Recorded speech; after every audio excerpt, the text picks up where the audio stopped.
What is up, y'all? It's Osmoden here, and today we've got a new series I like to call Clash Royale. If you don't know, you can hit this little button right here and find TV Royale, and those will show you the best matchups that Supercell can find on the game, and you can see the best of the best go at it. That's actually how Vines got leaked, by the way, is that somebody on a developer build just auto, I guess TV Royale is just like a auto-generated like matchup generator, and somebody on a developer build got on TV Royale, and that's how everybody found out about the new card. We are not going to watch those matchups. We're going straight to Barbarian Bowl, and we're going to watch Arena 3 content and react and coach up and whatever. I like Arena 3 because Arena 1, like, you have people that have absolutely no idea what they're doing. They're figuring out the game for the first time. Arena 3, you've got some strategies starting to develop. You've got some games under your belt. You're not quite there yet, but you at least understand a little bit of it. I did watch one game here, and then I realized that my current setup didn't show you like everybody's cards and like how much elixir they had left. So we're going to watch a fresh, brand new match. This way, it shows you if I've seen it before, so you know I've never seen this matchup before.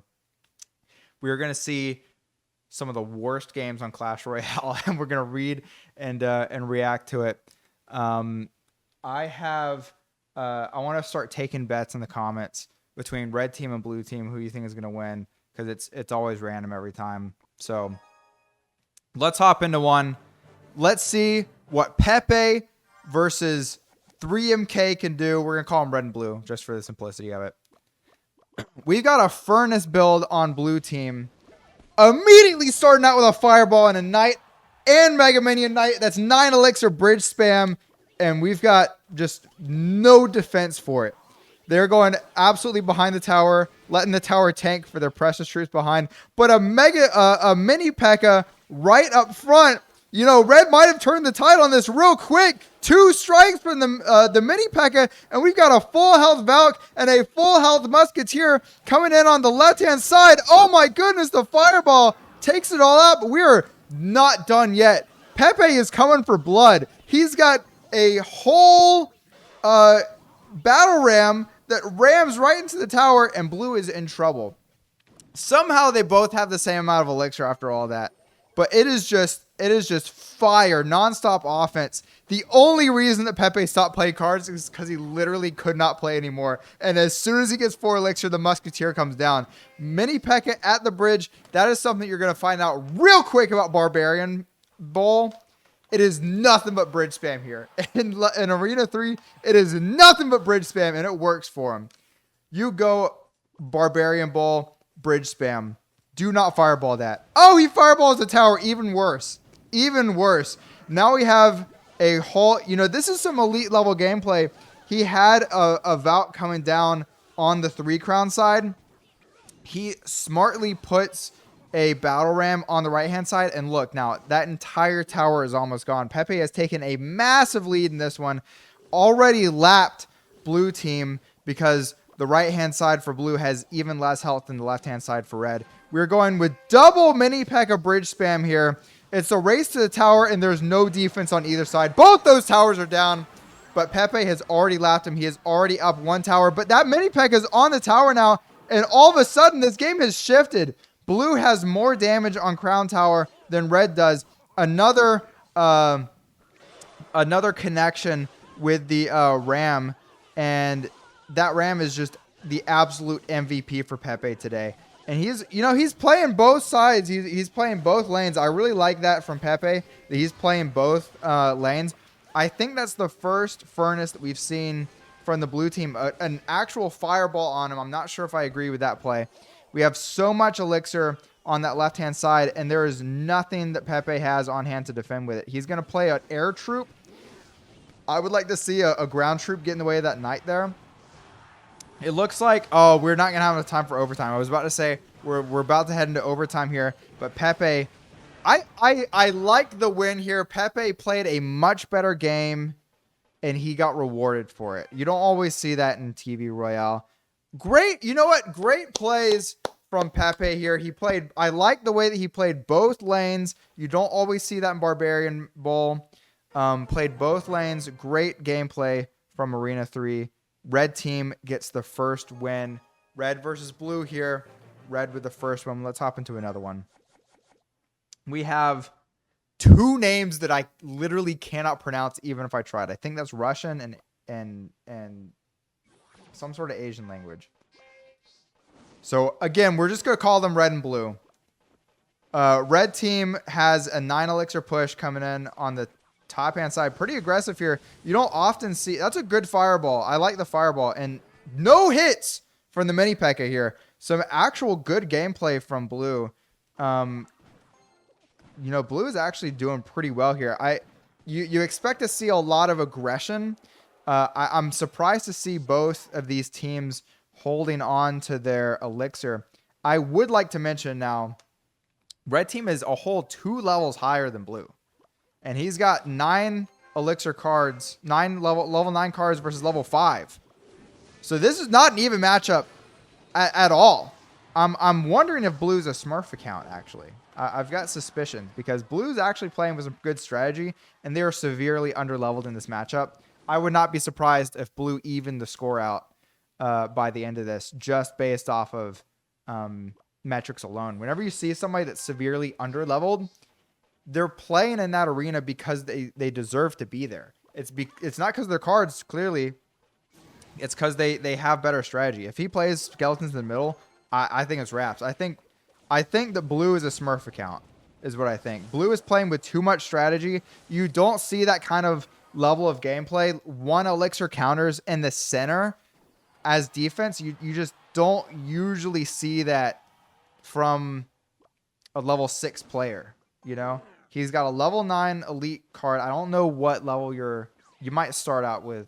Like, elite cards might start out at level 9. I'm not sure. But he's got a level 9, and he's coming in with arrows. I'm not sure I agree with those arrows, especially when we have a gob hut on the battlefield. And now we got to see a fireball here. I would have liked to see a bit more hesitation there to try to clip that musketeer in there as well. But the wizard's going to do work. And if he plays this in the middle, he doesn't. But he should have played that mini P.E.K.K.A in the middle. So it's not a pure Smurf. Like, I don't think this guy is like running 10K on his alt account. But this guy might be like, you know, at least a few arenas higher. He's definitely playing like somebody that's a few arenas higher, blue team is.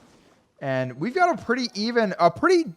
I gotta say, a very defensive battle for that was a lot of, there's 7 elixir of spells. I'm not a fan of that. But a very defensive battle, a very complete game on both sides here. They're both playing above their arena, I must say. Great job on both sides. And we have a lot of damage here on this left-hand side. For the first time in the match, blue team takes the lead.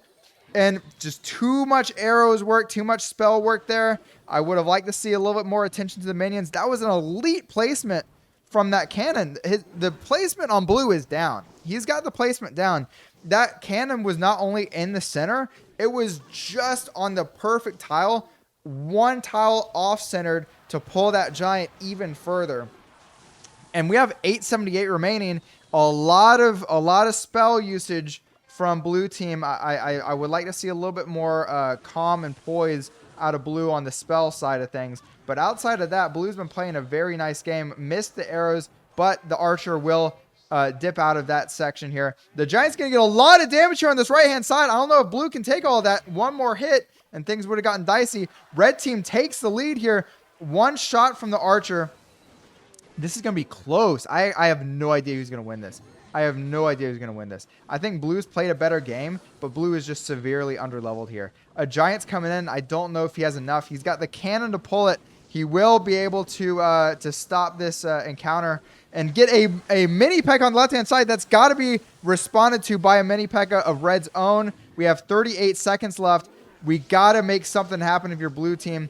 It is too much elixir being spent on defense and not enough elixir on offense. We got to start cycling that fireball. I want to see some cycling here. There we go. We get a little bit down there.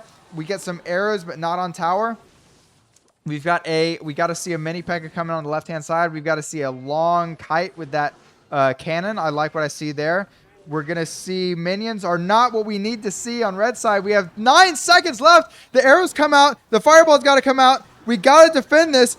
436 and 506. Can we see it? Oh my goodness. Blue team won. -2 levels. They are 2 levels lower and they take it out with 70 damage remaining. That's insane. This is, oh my gosh, bro. That is why we watch Clash Royale, because we get games like this that gets me fired up, man. That is awesome. 70 damage remaining in double overtime. My heart is racing, dude. That is invigorating. All right, we've got a giant. I'm excited for this one. It's tied up. Blue has one, red has another. This will be the tiebreaker here. Red versus blue. And I already see that golem. I already see that giant Larry. This is a heavy deck coming in on the right-hand side. Both are level 6. We've got a golem already. Golem bridge spam is not what you want to see. Usually you want to play the golem in the back. Build up your cards a little bit. But blue does exactly what it needs to do when you see a golem like that. It's 8 elixir on one side. They only have 2 elixir to defend the other. Push the other lane. When you see golem come down, push the other lane. Blue does that, but unfortunately, he does not see the mini P.E.K.K.A. just absolutely obliterate that. That was good, Valk place there. Got the mini P.E.K.K.A. off of tower. And a mini P.E.K.K.A. of his own coming in. Dude, blue is absolutely dominating the first half. And a very heavy deck for Barbarrel. I think the Barbarian Bowl is just such a offensive heavy arena. You cannot play heavy decks like this. I'm seeing a lot of 5 elixir cards. The Witch, the Balloon, Larry is 6. You got the Golem for 8. That's a free tower there. Probably going to take the left-hand side too. It's just very tough to read and react when you have such high elixir cards like that. But on the flip side there, they're hard to defend too. And that we see that there with a tower down. 10 elixir here from Nobo on the blue team. Enough to defend this. And now things have gotten interesting. We've evened them out. A hunter comes down. I'm not sure if I agree with that. They're kind of not exactly your damage dealers. They're going to be your counters. They're going to be good on defense. You don't really want to spam them in the pocket like that.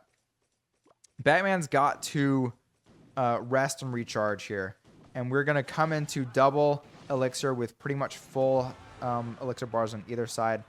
I guess we're just going to ignore that left-hand side. Well, should have ignored the left-hand side because there was nothing you could do. I'd much rather see that Witch in the back behind Larry. But I guess blue team is going to miss the kite, and Larry's going to get the tower anyway. What do I know? You know, just go ahead and throw everything on the left-hand side. We have tied things up. Red has the damage advantage now. This is anybody's game. This game has been blown wide open. We've got a balloon here. That was a terrible decision. That balloon's just going to get obliterated. And that battle ram is just getting right to tower. I've realized that the battle ram is just an elite card in this arena. Double baby dragons is just going to melt everything coming down that left-hand side. A level 9 baby dragon. I guess the elite cards start at level 9. Well, no, because that Witch is level 7. It's just that we've seen 2 level 9 baby dragons. It's kind of strange. If I had 2 nickels, you know what I mean? We've got a Larry coming down, and what Batman needs more than anything, you got to play a mini P.E.K.K.A. there. You got to play a mini P.E.K.K.A. there. You got to play a mini P.E.K.K.A. there. If you don't play a mini P.E.K.K.A., you're going to lose this game. Oh, I hope we didn't give up. Oh, no. Batman gave up. What I was going to say is now is the time to build. You've got a beat down deck. You've got 6 elixir cards. You've got 8 elixir cards. Play your beat down. Get the Witch behind it. You need your big guys in front. Your DPS in the back. Batman was just this close to figuring it out. It is tough to win in this kind of arena when you've got like the Barbarian Battle Ram just like down your throat. There's a lot of bridge spam here. It is very that deck was probably 5.0. that was a gnarly heavy deck. Almost got the win. Blue team wins this one. The first Clash Royale on this channel. 2-1. Blue team wins it. Man, I'm fired up. I'm excited for this new series. Let me know if we should check out any other arenas in the comments below. But that was exciting. I'm looking forward to watching another one. If you have clips of your own and you want some coaching done, I have my email in the description below. I will react to any of your submissions there. But that is all from me. I will see y'all next time.